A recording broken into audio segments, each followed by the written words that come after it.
अरे ये क्या सिमरन, तुम दहेज में 4 एसी ही लेकर आ गई। भला गांव में एसी की क्या जरूरत है? दीदी, आप शुरू से ही गांव में रह रही हैं, पर मैं आपकी तरह गवार नहीं। शुरू से शहर में रहती आई हूँ और मुझे 4 एसी में सोने की आदत है।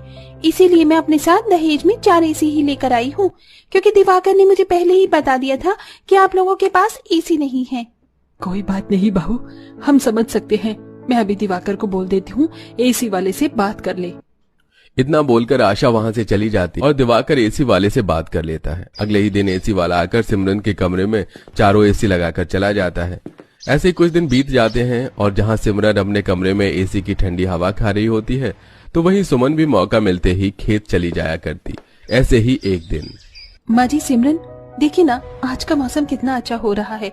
मैं पापा जी को सब्जी के खेतों में खाना देने के लिए जा रही थी। मैं तो कहती हूँ कि आज आप दोनों भी मेरे साथ चलिए, घंटे 2 घंटे वहीं बिता कर आएंगे। मुझे कोई शौक नहीं है इस गर्मी में बाहर जाने का। आप जाओ, मैं अपने कमरे में ही सो लूंगी। कोई बात नहीं बड़ी बहू, मैं चलती हूँ तेरे साथ। गंवारपन की भी हद होती है। इन लोगों को एसी से ज्यादा बाहर की हवा पसंद है, वो भी इतनी गर्मी में। जहां मन ही मन सिमरन मुंह बना रही होती है, तो वहीं सुमन अपनी सास के साथ अपने ससुर के लिए खाना लेकर खेत में जाती है, जहां विनोद सब्जियों के खेत में पानी दे रहा होता है। सुनिए जी, कुछ हरी सब्जी तोड़ लेना और अब जाकर पहले खाना खा लीजिए। हाँ हाँ भाग्यवान, बस अभी आता हूँ। इस तरह सुमन अपनी सास और ससुर के साथ वहीं पर बैठकर खाना खाती है और कुछ देर बाद आशा अपने पति और बहू के साथ कुछ सब्जियां खेत से तोड़कर घर ले जाती है। इसी तरह कुछ दिन बीत जाते हैं और एक रात, बहू रात हो गई, जल्दी से खाना लगा दे, तेरे ससुर जी भी खेत से आते होंगे।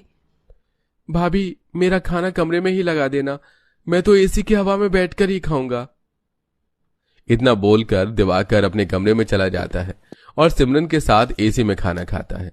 और कुछ देर बाद एक बार फिर सुमन सबसे बोलती है, ये लो देवरानी जी, फिर से लाइट चली गई। अब क्या फायदा कमरे में खाना खाने का। देवर जी को बोलो कि वो हम सबके साथ ऊपर छत पर चले, ठंडी हवा में बैठकर खाना खाएंगे। और मैं तो आज छत पर ही सोऊंगी। आप भी कभी छत पर सोकर देखो, बहुत अच्छा लगता है। दीदी, मैंने घर में एसी इसलिए नहीं लगवाई ताकि मैं गवारों की तरह छत पर सोऊं। आपको पसंद है, आप सो जाओ। इतना बोलकर सिमरन खाना लेकर बाहर जाती है, पर सुमन अपनी देवरानी की बातों को दिल पर नहीं लेती और सभी लोग मोमबत्ती जलाकर छत पर खाना खाते हैं। घर में लाइट नहीं है, पर देखा हमारा कमरा अब भी ठंडा है। पर इन लोगों को क्या, इन गवारों को तो आदत है खुले आसमान के नीचे सोने और खाने की। क्या सिमरन, तुम भी ना? अब उन्हें पसंद है खुले में सोना, छोड़ो ना उन्हें।